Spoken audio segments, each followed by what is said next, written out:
Hello, everyone, and welcome to the Legal Score. I am your host, Sonia. Happy Saturday, happy Mother's Day weekend to everybody watching. This is an abbreviated edition of the Legal Score.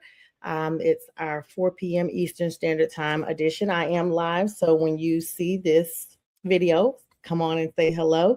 And also, we are remembering all of our fallen soldiers this year that are Memorial Day, actually, for this entire month. And so, Memorial Day as well. And we are dedicating all of our shows this month to our great producer in the sky, Mac McGrath. So, good afternoon. This is the edition that we focus on legal news. This is the legal score. And I'm here every Saturday at 4. Today I'm a little late, had a family emergency earlier today. So just getting a chance to get in and get settled. So hoping everyone is doing well. Now, everyone knows early voting is going on in a lot of jurisdictions. And so it's very important. In fact, I just came from voting early. The first case we'll talk about is the Louisiana case, but it's a Supreme Court case and it concerns our voting rights. It's Louisiana versus Calais. And for especially minorities and people in rural areas where you talk about redistricting, I should say, of voting boundaries. The core issue is Louisiana's core congressional map. They're the ones that started this all. The case asks about states' efforts to comply with the Voting Rights Act becoming unconstitutional and racial gerrymandering under the Equal Protection Clause. So before we go any further, I am not an attorney. I am a law student. And so all views are my personal views, and I am not giving or receiving or soliciting legal advice. And by the way, just wrapped up officially my full first year of law school. So thank you, everyone, for supporting me in those efforts. And I know that we talk a little bit about that from time to time. So here we go. Now, according to this actual case, this ruling that has everyone in an uproar, including former President Barack Obama, and just a list of high profile Democrats and even some Republicans have brows raised on this. A prior court actually found that Louisiana's 2022 congressional map likely violated Section 2 of the Voting Rights Act because it actually did not include a second majority Black district. And Louisiana then drew a lot of new maps to try to correct the ways. But that new map was also challenged as unconstitutional and racially motivated as well. The Supreme Court actually decided on this case April 29th of this year. This is nationally important because it affects how far states actually go in using race to create voting districts that comply with the Voting Rights Act.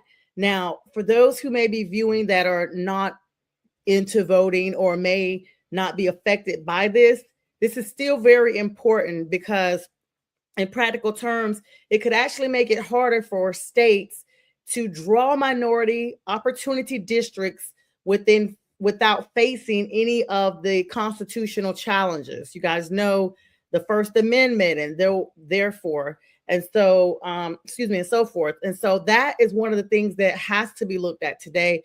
States may actually need to consider race when trying to look at the voting district. This is to avoid any dilution of minority voting power. Like, this is so crazy that we cannot be in 2026 without continuously regressing. So the individual states are now having to look to see, okay, is this a minority district that we have drawn this way? Actually, the second thing is the equal protection side. The Constitution actually limits race-based decisions. I bet you guys didn't know that. The Constitution, I'll say it again, actually limits race-based decision-making by the government. The big question here is, when does lawful Voting Rights Act compliance become unlawful racial gerrymandering? So commentators are already describing the decision as likely to trigger more state court and federal court fights over maps in places such as Alabama, Florida, Louisiana, Mississippi, Tennessee, Kentucky, North Carolina, and Georgia. You guys figured it out, the South. And this is the area that's known as the good old boy South. This is the area that during this current administration was under microscopic eye to see just what was going to happen in these voting, because it was imperative on how the South voted. The rappers always say the South got something to say. Well, in voting, the South continues to have something to say, and it's imperative that minorities stand up and vote. This case is also about the future balance between minority voting protection and the court's restrictions on race-conscious districting. So you have to look at that. You have to think about that from a future perspective. You have to think of, especially us minorities, is my district going to be rezoned? Because in my case, personally speaking, here in Atlanta, the metropolis is in certain areas predominantly African American, predominantly Black. So are you saying, courts and voter writing act, that you're going to come in and allow a redistricting to split this area, even though these people actually live here? And some people could say, well, it's about actually balancing the act so that everyone is represented equally. But if you don't have anyone that's not of that specific race within a certain mileage, it makes no sense to even redistrict at all. So stay tuned on that one. Another Louisiana case. Louisiana has been really busy in the Supreme Court. The Mifepristone abortion pill access. The FDA actually was on the defendant side on this one, with Louisiana, the state of Louisiana, being on the plaintiff side. Whether or not the FDA rules allow this Mifepristone to be prescribed, this specific medication for abortion pill access through telemedicine and mail to patients, can remain in effect. Now, you guys know when the pandemic came, a lot of people saw any medical attention they needed, by telehealth, via Zoom, whatever platforms your physician actually used, that kept people from coming in that had COVID symptoms so that they were able to be treated at home without coming in and exposing everyone else. And then that practice just kept on. And it actually was beneficial, especially to people that have challenges with transportation and mobility to get into a doctor's office.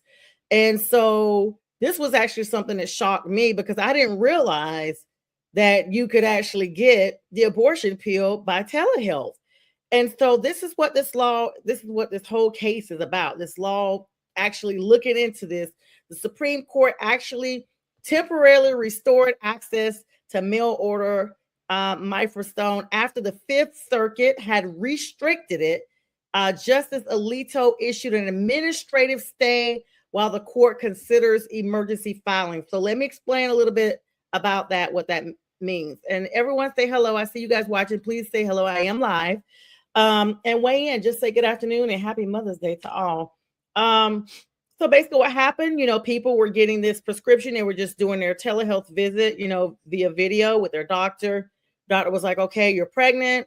I don't know if there was a positive pregnancy test on file, because for all we know, any of us know, it could have been, hey, I'm calling you up.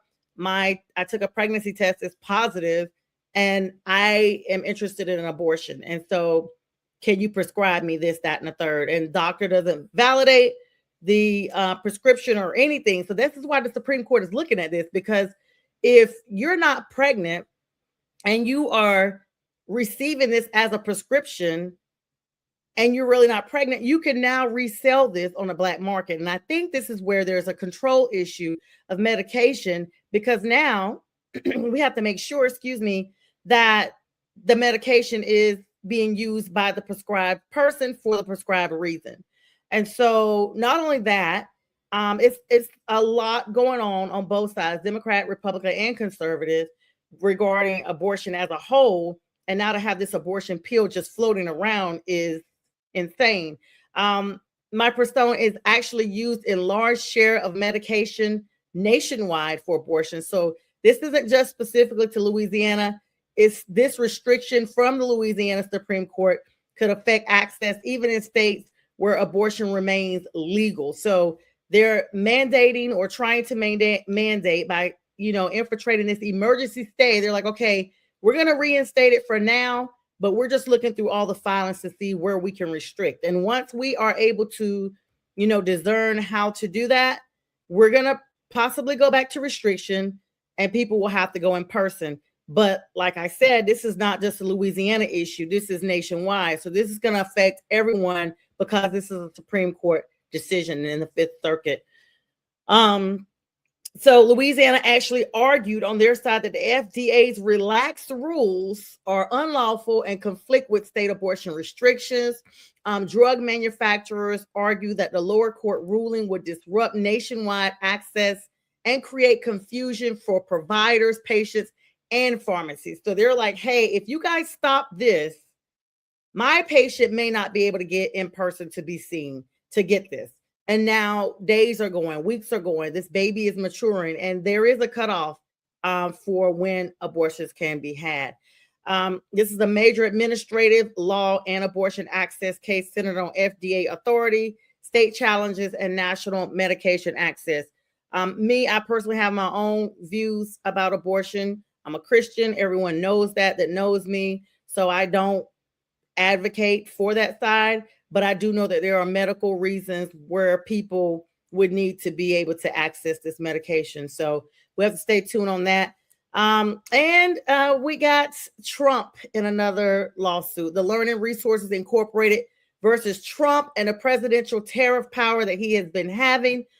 This is whether or not the president can actually use the International Emergency Economic Powers Act to impose tariffs. Now, for all of us that shop on Shein, Temu, and all these places, even on some things that we get from Amazon, if they have been made outside of the United States, it has been a hassle trying to get things. I remember hearing where boats were just sitting there with the goods, but because the taxes had not been paid, the tariffs, I should say, had not been paid because they had been increased by Trump and his administration, we were not getting the things that we were ordering as consumers. Additionally, the gas prices are through the freaking roof right now, and they are expected to go up even more. Now, Georgia has a moratorium in place that is set to expire on May 19th of this year. And with that lifting of that moratorium, they are expecting another 33 cents to be added per gallon. Now, if you're like me, I drive a vehicle that requires premium. That's number 93. So I'm already sitting at $4 and I believe it was 70 cents the other day, $4.70 already. And it seems to be going up every week, even though there's a moratorium on the tax for gas per gallon. The previous week it was $4.60. So we're already going up 13 cents. And then next week, after the 19th has passed, another 33 cents will be added. And then that's not even including whatever the taxes are. So I'm going to be well past $5 and everything is going left. So not only these tariffs that Trump has imposed for foreign, you are punishing the citizens of this country. Spirit Airlines this week went out of business abruptly. Literally, over 17,000 employees are jobless. A lot of them had a little subtle warning, but not like a hard warning, kind of like, you would expect it. In fact, their flight attendants were stranded. Wherever they had flown to, they were stuck there. Other airlines, Delta, American, Frontier, JetBlue, all of these big ones stepped in and volunteered to fly back flight attendants and crew back to their respective homes. There were hundreds of thousands of customers that were stranded. Like if you had gotten a round trip, now you're stuck wherever you are. And so the same airlines were offering a $99 one-way return for a $99 on some airlines. It was $199 on others. They would have like a cap on how much they were going to charge just to get everybody back home where they needed to be. But they were telling people, and I'm telling you in case you have not done this, do not cancel your flight. If you have a Spirit airline ticket, You have to dispute it with your credit card company or your bank, because if you cancel it, there's no customer service or anybody. When I tell you they just came to a screeching halt like nothing ever existed. 30 years, 34 years, no crashes, no fatalities, no major injuries. Kudos to Spirit Airlines, even though over the last several years they had stopped even providing water. It was pretty apparent, but it's because of this rising fuel cost. That's exactly what I'm talking about now. So we are being punished as consumers. We are being placed in positions where we cannot even get around. And it's about to be graduation season, wedding season, things like that. People are traveling. It's the summer where kids are out of school, young adults are out of school, and we are having a nightmare with fuel prices that are kind of like what we've seen back, I guess, in the mid 2000s. And it's always during a Gulf War. But a lot of these boats are sitting out there in the straits and they're not allowed to pass with this fuel. Now, the Supreme Court actually held that the International Emergency Economic Powers Act does not authorize the president to impose any tariffs whatsoever. So the fact that Trump has taken it upon himself to impose all of these, taxes on China, like he likes to say, it's really only hurting the consumers. This is a major separation of powers case because tariffs are actually traditionally tied to Congress's power over commerce and taxation.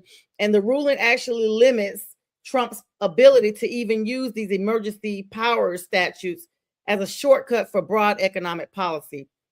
The IEEPA, which is what it's called, base tariffs were terminated after this decision, according to trade law analysis. And a lot of countries went ahead and folded and paid this money because they just needed to be able to get their things shipped. They needed to go ahead and continue with their economic situation because they had them in a trap hole. They had their economic system for these countries that we have been conducting business with for years in a neck hold. Like they could not do anything. They were frozen.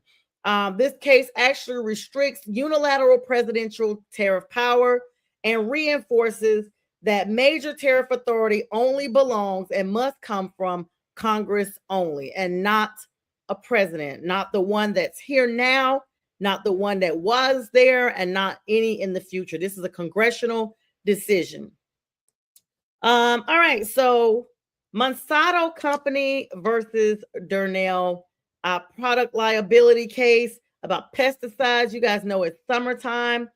A lot of cases have been floating around about pesticides causing cancer. Unfortunately, the longer I've been here, the more I'm starting to see more and more people that don't have a predisposition, that have not a family history or anything like that with cancer, getting exposed to all these elements in the air that are causing the ailment of cancer.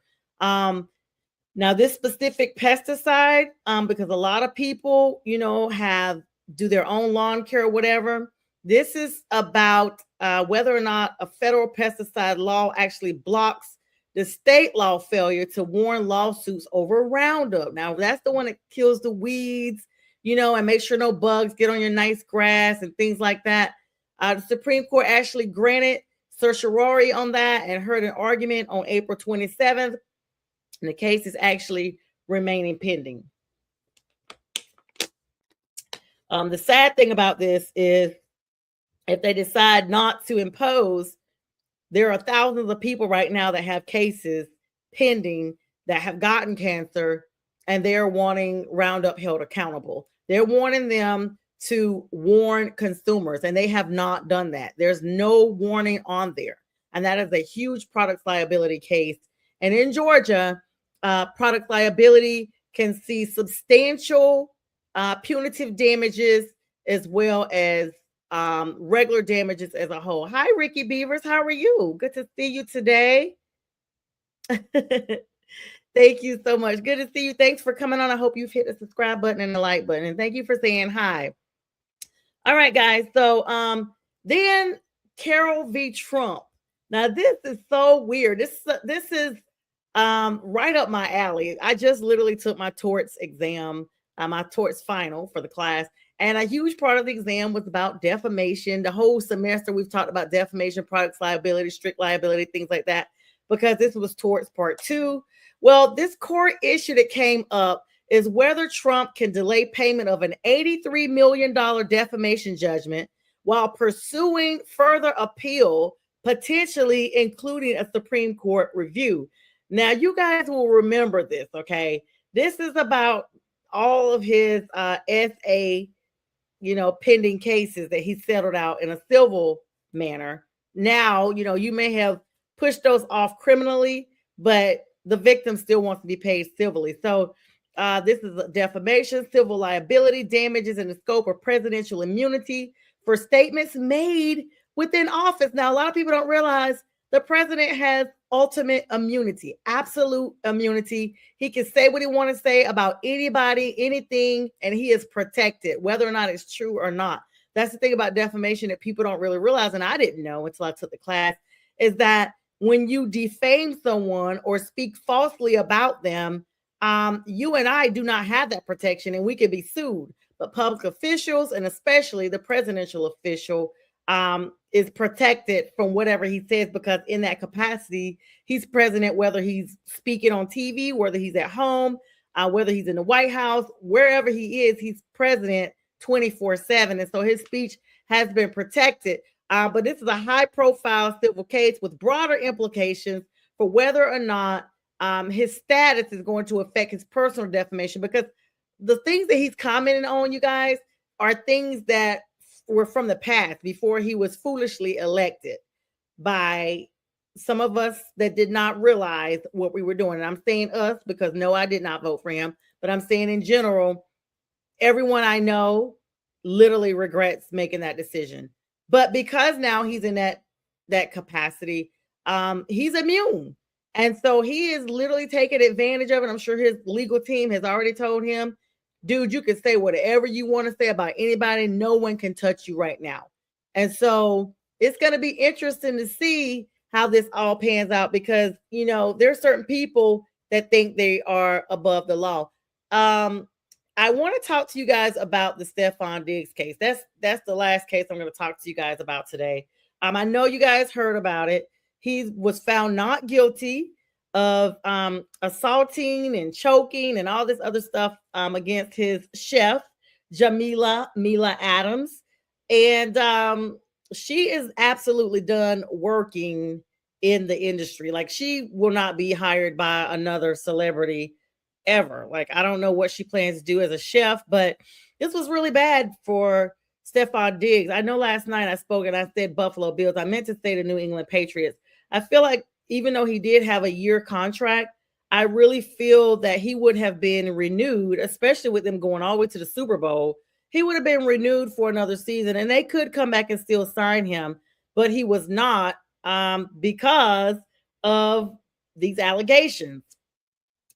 This young lady literally had no proof. It was almost like she concocted a story just for the fame and the money. And now everyone knows who you are because your face has been plastered all over social media. Law and Crime was definitely up there with their cameras. All the local affiliates in Boston, Massachusetts area, the northeastern area, period, were all filming. So everyone knows who she is. And you literally accused this sports figure for fame and for games. So I don't know. The best thing I guess she could do now is maybe, get her Instagram going. I'm sure she'll get a lot of traction on there for a little while. But Stefon Diggs is, of course, declared not guilty. And in Massachusetts, I heard them say something that was very interesting to me. In reading the verdict and the closing comments by the clerk, they actually advised Stefon that if he wanted to get this sealed and, so that no one could look into it, I guess, in the future and it wouldn't count against him, that his attorneys, whatever, they had a certain amount of time to go in and seal this record. Well, my only thing is this.